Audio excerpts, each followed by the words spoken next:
तिथे उपलब्ध आहेत त्या सगळ्यांचं प्युरिफिकेशन होईल. कारण होलिकेचं कामच ते आहे की जे काही आहे ते म्हणजे दहनाचं, होलिका दहनाचा उद्देश तोच आहे की जे काही वाईट आहे ते काढून टाकायचं आणि ते दहन करून टाकायचं. आणि म्हणून ज्या काही आपल्या भोवती जे काही दुष्टते जे काही आहे ते काढून टाकण्याची प्रक्रिया ह्या मंत्रोच्चारांच्या माध्यमातून गुरुजी करत असतात. आणि ह्या फायर प्युरिफिकेशन नंतर किंवा होलिका दहनानंतर तुम्ही पहिले आणि नंतरचे तुम्ही ह्याच्यातला स्वतः अनुभव तुम्ही घ्याल.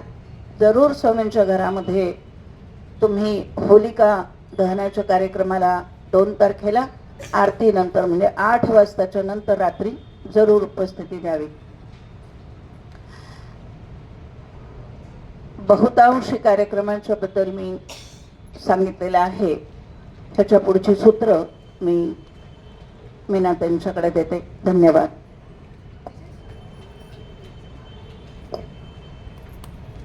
माधवीताईंच्या मनोगतातून स्वामींच्या घरातील बहुविध कार्याची माहिती आपल्याला झाली.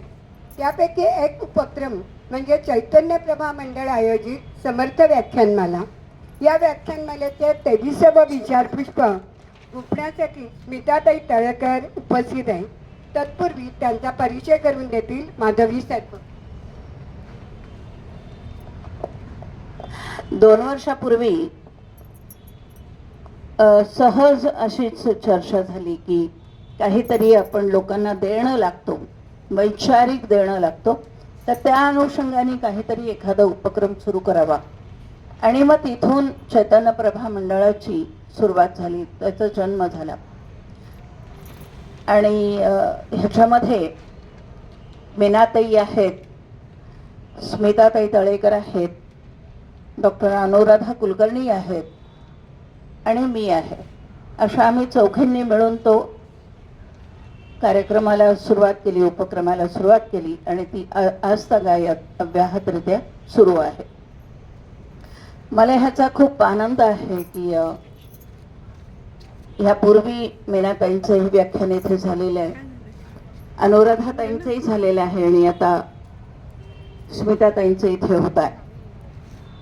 खरं तर ह्या ठिकाणी ह्या तीनही साहित्यिकांच्या मध्ये एखादा गणंग खडा कसा असतो ना, किंवा जसा गणंग असतो तशी मी आहे मध्ये. कारण मला खूप काही साहित्यात ज्ञान नाही, पण तरी सुद्धा त्यांनी मला सांभाळून घेतलेलं आहे. असो, आज ज्यांच्याकडून आपण कुसुमाग्रजांच्याबद्दल ऐकणार आहोत, आजच्या मुख्य व्याख्यात्या स्मिताताई. MA BEd त्यांनी केलेलं आहे, MA मराठीतून केलेलं आहे. 10 वर्ष त्या शिक्षिका होत्या. गीताव्रती हा भगवद्गीतेवरील परीक्षा त्यांनी उत्तम गुणांनी उत्तीर्ण केलेली आहे. डोंबिवली साहित्य सभेची 3 वेळा त्या अध्यक्ष होत्या. महाराष्ट्र साहित्य परिषद डोंबिवली